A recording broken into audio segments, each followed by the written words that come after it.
Reciban una cordial bienvenida a una sesión más de Lengua Materna 3 para alumnas y alumnos de secundaria. Un gusto saludarlos. Antes de iniciar, les recuerdo que debemos seguir cuidándonos lavando frecuentemente nuestras manos con agua y abundante jabón, usando el cubrebocas adecuadamente, de forma que cubra nariz y boca. Y aunque juntos, guardar y pedir la sana distancia. La salud es primero. Es tiempo de aprender y de mantenernos saludables. También haz algo de actividad física. Les aseguro que les hará sentir muy bien. Qué gusto encontrarnos por aquí. Soy la profesora Gisela Hernández Escobar y esta es una sesión más de Lengua Materna 3. Le hemos titulado Escuchando al corazón, reconocer las figuras retóricas en un poema. En esta ocasión, el aprendizaje esperado será identificar la función y características de las figuras retóricas en los poemas a partir de un movimiento literario, con el propósito de reconocer las figuras retóricas en un poema. Los materiales que vamos a utilizar en esta sesión de Escuchando al corazón, reconocer las figuras retóricas en un poema son cuaderno, bolígrafo y tu libro de texto. Les sugerimos que en la medida de lo posible tomen nota y registren todas aquellas dudas, inquietudes o dificultades que surjan durante el planteamiento, las cuales podrán resolver posteriormente, ya sea al consultar su libro de texto o al reflexionar en torno a los retos que les propondré. Cuando uno se desplaza a través de esta gran urbe, nos damos cuenta de que las grandes distancias no lo son tanto. En el transcurrir tan apresurado de la ciudad, a veces, para acompañar nuestras largas travesías, contamos con unos audífonos y nuestras melodías favoritas. O con la radio a todo volumen en el transporte público, o con la música ambiental en un lugar de espera, o si paseamos en bicicleta podemos ir cantando a todo pulmón. De cualquier lugar de donde provenga esa melodía, siempre es una buena compañera. El otro día tuve la oportunidad de ser acompañada por una canción que me hizo pensar varias cosas y quisiera invitarlos a que escuchemos un fragmento. Escuchemos a la cantautora española contemporánea Silva Tomás, Trío.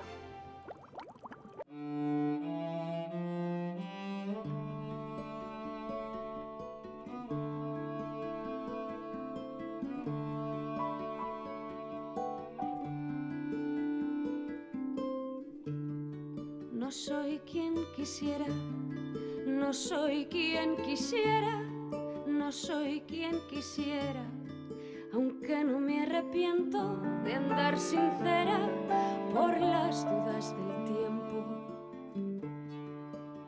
Que aprendo y miento si digo que no lo siento, quisiera ser de otra manera y de otra manera.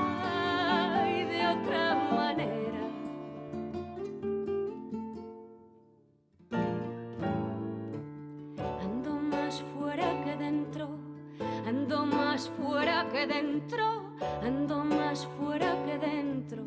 Y aunque adentro afuera entiendo quién soy en lo que veo, si reflejo lo siento dentro. Y así discierno quién soy en lo que observo, en lo que observo, ay, en lo que observo.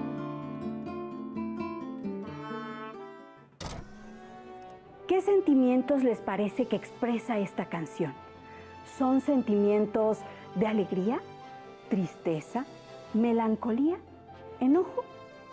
¿Qué piensan que quería la autora Silva Tomás Trío que supiéramos sobre lo que estaba pensando? Esta es una canción que está hecha a base de poesía. Los sentimientos de la autora están estrechamente vinculados con la situación social, política, económica y cultural que le ha tocado vivir. Y son esos sentimientos e ideas los que quiere expresar un poeta, que lo lleva a decirlo de una forma diferente, de una forma hermosa, musical, poética.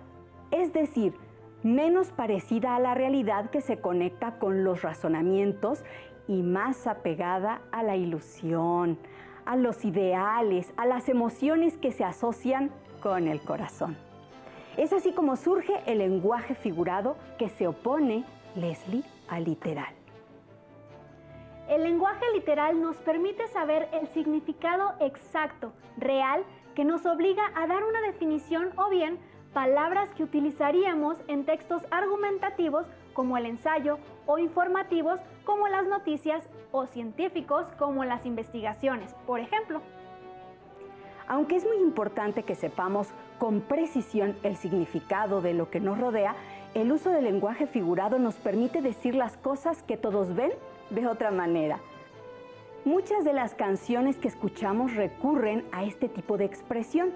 En varios momentos, lo que dice la letra de las canciones puede no corresponder al mundo real totalmente, pues lo compara con cosas y frases imaginarias. ¿Qué canción recuerdas que te guste mucho y que utiliza el lenguaje figurado? A veces este tipo de lenguaje nos da un significado mayor y más emocionante que si se usara el lenguaje literal. Esas frases o palabras que le aportan musicalidad a las palabras, adornándolas, comparándolas o dando otro sentido a las ideas y emociones se llaman figuras retóricas o recursos literarios. Las figuras retóricas se clasifican en figuras gramaticales, que son aquellas que alteran la estructura de la oración, es decir, el orden que establecimos para darle claridad y sencillez a las ideas. Estas pueden ser conjunción, imperbatón, apócope, entre otras. Figuras de lenguaje, que son aquellas que utilizan repeticiones, disponiendo un lugar a las palabras para darle fuerza o sonoridad, como el uso de anáforas, reduplicación, paralelismo, epíteto. También las figuras retóricas se pueden clasificar en las de pensamiento, que se preocupan por hacer reflexionar al lector al darle un significado especial a la palabra, como la antítesis, la comparación o símil, la enumeración, paradoja, personificación o prosopopeya. Y por último, tenemos a las figuras de significación, que se encargan de decir las cosas de forma distinta, entre las que reconocemos a la metáfora, la metonimia, el hipérbole, el sinécdoque y algunos más. Vamos a recapitular, profesora. Será bueno que aprovechen de tomar notas. Entonces, dentro de las figuras retóricas en general tenemos figuras gramaticales, figuras de lenguaje, figuras de pensamiento, figuras de significación. Recordemos la canción que escuchamos hace poco y veamos qué podemos identificar. No soy quien quisiera, no soy quien quisiera, no soy quien quisiera. Quisiera ser de otra manera, de otra manera, de otra manera. Ando más fuera que dentro, ando más fuera que dentro, ando más fuera que dentro. Podemos encontrar algunos recursos que saltan a la vista, como son la reduplicación, ya que algunas frases se repiten de forma premeditada en la misma frase o verso. ¿Y qué efecto puede causar la reduplicación? A veces una expresión que se repite varias veces nos pide de forma sugerente que nos detengamos a pensar en ella y así podamos encontrarle un significado diferente a que solo se dijera una vez. Así es, todo cabe dentro de las intenciones de la autora, en este caso. Las frases que acabamos de leer entran en las llamadas figuras de lenguaje, porque al repetir una misma frase u oración, trata de darle intensidad y sonoridad a las expresiones, además de permitirnos reconocer la verdadera preocupación que siente por quién es de forma interna, qué piensa, qué siente, qué quiere. Sucede algo similar en los versos de Rosalía de Castro, poetisa y novelista considerada entre los grandes poetas de la literatura española del siglo XIX. Rencor. ¿En dónde? ¿En dónde se encuentra tu morada que voy buscando en vano la huella de tu pie? Al leer podemos sentir la fuerza que genera la repetición de la frase. ¿En dónde? ¿En dónde? La reduplicación enfatiza un lugar que se desea encontrar. En estas líneas encontramos figuras retóricas o literarias que tienen como objetivo embellecer o estilizar una idea. Quieren, al utilizarlas, que nos detengamos, llamando nuestra atención en determinadas ideas. Presten atención a las palabras o frases subrayadas y resaltadas. Todo lo vence el querer, todo lo alcanza el dinero, todo acaba con la muerte, todo llega con el tiempo. La anáfora es la repetición de determinadas palabras cuando van al principio de un verso o frase. En este caso es la palabra todo. O en esta otra estrofa que es un ejemplo de paralelismo. Tú me miras, yo te miro, y así los dos nos miramos. Tú me preguntas quién soy, yo sigo mirando y callo. El paralelismo es la repetición de una idea o frase que puede ser en su sentido casi exacto en cuanto al enlace de palabras o de forma muy aproximada o en donde, como el ejemplo anterior, ambas ideas denotan que los sujetos se están viendo mutuamente. Se nota la repetición de la misma idea, aunque utilice otras palabras para expresarla. El paralelismo entonces es decir lo mismo pero de formas diferentes. Supongo que para ello se usa bastante el lenguaje figurado. Veamos un ejemplo más de paralelismo para seguir identificando sus características. Ahora algo del poeta romántico Gustavo Bécquer. Mientras sintamos que se alegra el alma, sin que los labios rían, mientras se llore sin que el llanto acuda a nublar la pupila. En este ejemplo, el paralelismo se refleja en la forma tan parecida de describir en los primeros versos que el alma se alegra sin sonreír y en los siguientes versos que se llore sin que rueden lágrimas. Elementos esenciales que demuestran cada una de estas emociones. En las rimas de Gustavo Adolfo Bécquer localizamos esta anáfora. Mientras haya unos ojos que reflejen los ojos que los miran. Mientras respondan el labio suspirando al labio que suspira. Mientras sentirse puedan en un beso dos almas confundidas. Mientras exista una mujer hermosa, habrá poesía. Mientras. La repetición intencionada al inicio de algunos versos nos da una sensación de esperanza. Además, le ayuda al autor a crear una sensación de ritmo y sonoridad. Vayamos ahora a conocer otra figura retórica, el epíteto, con este texto de Rafael Guillén. La noche oscura ya llega, todo en el sueño descansa, y tan solo el corazón dentro del pecho trabaja. Observemos que el poeta resalta en el primer verso un sustantivo que es noche y le añade un adjetivo calificativo que es oscura. Por experiencia reconocemos que una noche es oscura. Sin embargo, la función del epíteto es reforzar las cualidades del elemento que describe. Acá otro ejemplo de epíteto en un texto de Rosalía de Castro. Cálmese el fuego ardiente que mi mejilla abraza. Velos en torno giran de transparente gasa. Donde fuego es nuestro sustantivo y el adjetivo que refuerza su cualidad señala ardiente. Este refuerzo de las cualidades de un sustantivo crea en nosotros una imagen más poderosa. O esta otra, ampolla de blanca espuma serás, que nace y perece. Nuevamente, en el primer verso, blanca es el adjetivo que nos indica que la espuma es de ese color. Claro, eso ya lo sabíamos, pero la autora quiere destacar su color, posiblemente para reforzar el segundo verso, donde hace alusión al nacimiento que se considera como un momento de pureza. Un concepto que también relacionamos con el color blanco. Muy bien, profesora. Hemos repasado hasta ahora la anáfora, los paralelismos, los epítetos. Veamos ahora con un ejemplo de figura literaria gramatical el hiperbátón, esta vez analizándola en estos versos de Rafael Guillén. Haciendo otoño vamos, nos florece el otoño en la misma primavera. En este recurso se altera el orden lógico o gramatical de las palabras en una oración.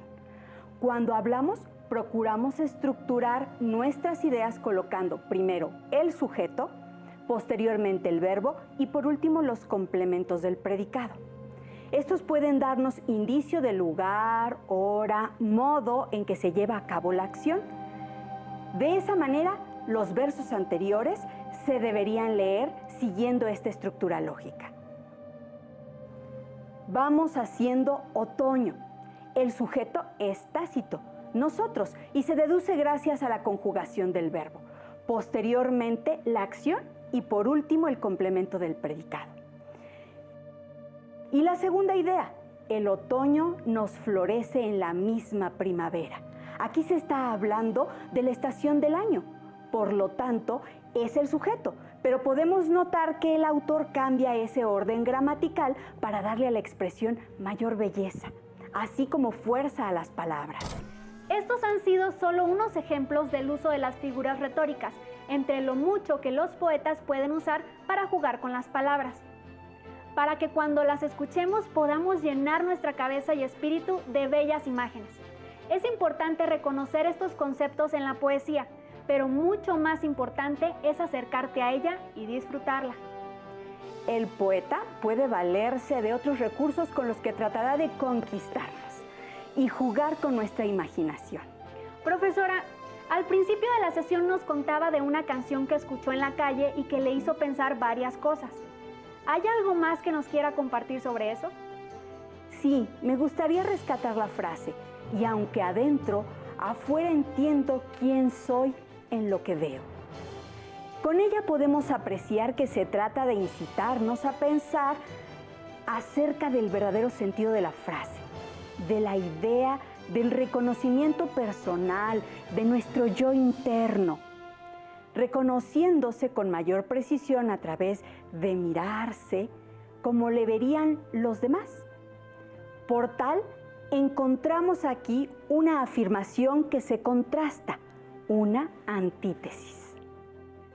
Les puede resultar más fácil recordar si pensamos que la palabra antítesis viene del griego anti, contra, y tesis, afirmación. Eso es que consiste en oponer dos ideas empleando palabras antónimas, de contrastes o frases de significado contrario y cuya función es enfatizar. Veamos otros ejemplos. ¿Es tan corto el amor y tan largo el olvido? Distinguimos claramente los conceptos contrarios, corto, largo. Otro ejemplo. Cuando quiero llorar, no lloro, y a veces lloro sin querer. El querer y no querer llorar nos muestra la contradicción. Hay mucho que saber sobre las figuras retóricas en la literatura, así que vamos a dar un giro y veamos ahora el siguiente video que nos dará más elementos sobre todo lo visto. ¿Qué entiende por poesía? Es una de las expresiones más elevadas del espíritu humano, a la que le rehuyen. Muchos piensan que la poesía es aburrida, que es incomprensible, y no. La poesía es directa, es clara, es sencilla. Quienes han escrito los mejores poemas del mundo han usado un lenguaje muy sencillo. ¿Qué entiende por metonimia?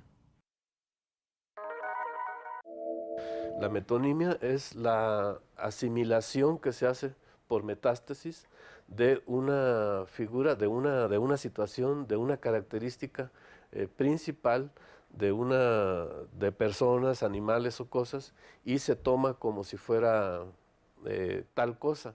Por ejemplo, Don Juan, eres un Don Juan. Bueno, pues nos remite a la idea del hombre, del mujeriego, de la obra de teatro, pero ya hay muchos Don Juanes por el mundo, es decir, se quedó el término, ya se aplica en ese sentido, en esa función, a las personas que les gusta andar con muchas mujeres. ¿Qué entiende por metáfora? La metáfora, fíjate, por ejemplo, cuando los mayas quichés utilizaban, ellos no tenían en su vocablo la palabra lágrima y utilizaban hija de los ojos. Ahí estaban empleando una figura metafórica que define muy bien y de una manera hermosa, ¿no? Indescriptible para muchos, ¿no? Los zapotecas, por ejemplo, cuando amanece, no tienen la palabra amanecer, para ellos se abre la flor, la apertura de la flor es el inicio del día, es decir, cuando uno se despierta, abre los ojos, a uno se le abre una flor, a ver cómo va a ser esa flor, si va a ser bueno, las flores no pueden ser feas, pero pues de qué color va a ser, de qué aroma, cómo le va a ir a uno en el día. Y así, ¿no? También ellos, en la lengua zapoteca, por ejemplo, no tienen la palabra costa.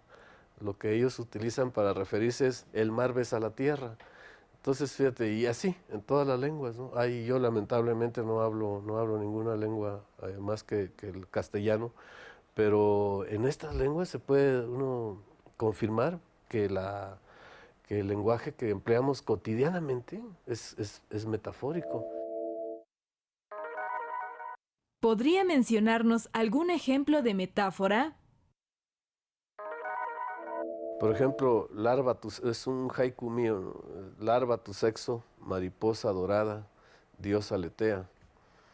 Ahí lo que estoy haciendo no es un símil, porque el símil se construye a partir de la utilización de la partícula como, ¿no? Como tal, como tal. Al referirme al sexo como larva, ya estoy haciendo una metáfora, estoy sustituyendo una palabra que debe haber sido otra y yo la estoy tomando como si fuera el origen de una mariposa y luego ya pongo a volar.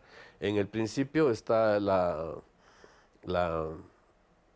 el principio me remite al origen también de lo que quiero decir, ¿no? Porque el poema tiene también sus pasos y es un poema que la poesía siempre está en movimiento, ¿no? Entonces se parte de un origen y se llega a un final. Entonces yo estoy partiendo del origen que es la larva, ahí estaría la primera metáfora, luego larva tu sexo, mariposa dorada, luego se ve el movimiento, ya sale la mariposa, cómo es dorada, y no estoy haciendo ninguna connotación sexual ahí, sino que la estoy imaginando de esa manera.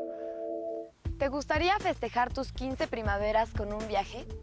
Aquí hay una metonimia, ¿ya vieron? Relacionan el cumpleaños con una de las estaciones del año para referirse a la edad de las jóvenes. Vean otra metonimia. Miren, en este cartel creo que es otra metonimia. La palabra futuro se refiere a todos los planes y expectativas.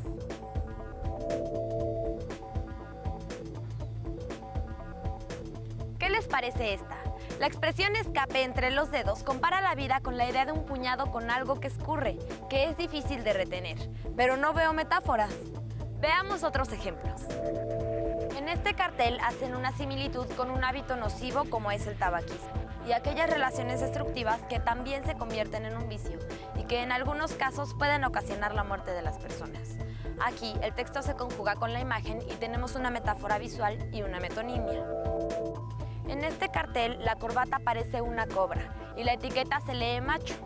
Las corbatas son una prenda de vestir usualmente masculina.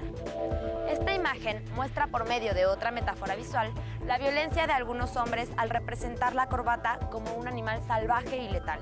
Nos remite también a actitudes que son típicas del machismo, como golpes, insultos, críticas destructivas, etc.